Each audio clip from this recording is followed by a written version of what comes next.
Sorry po, ma'am. Late po ako. Okay, sit down.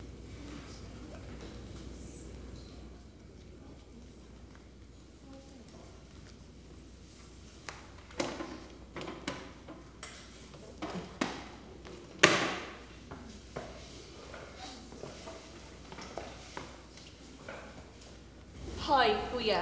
Bawal lang nakatsinelas dito.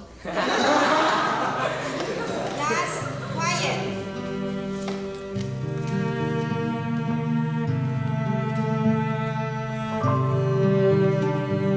Nay,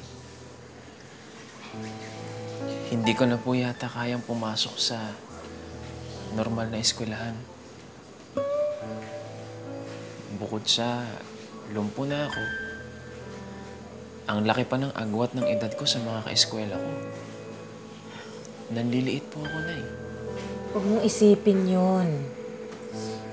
Maswerte ka nga na binigyan ka ng Diyos ng pagkakataon para makatapos ng high school.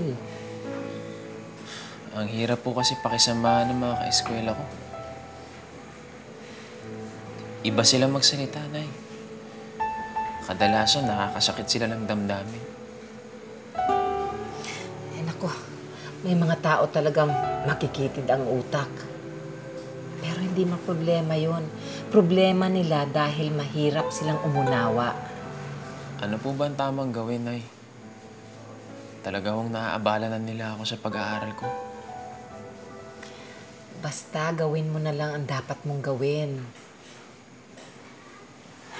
Lakasan mo ang loob mo. Ipakita mo sa kanila na kaya mo.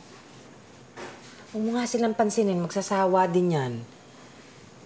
Darating ang araw, makukuha mo rin ang respeto nila.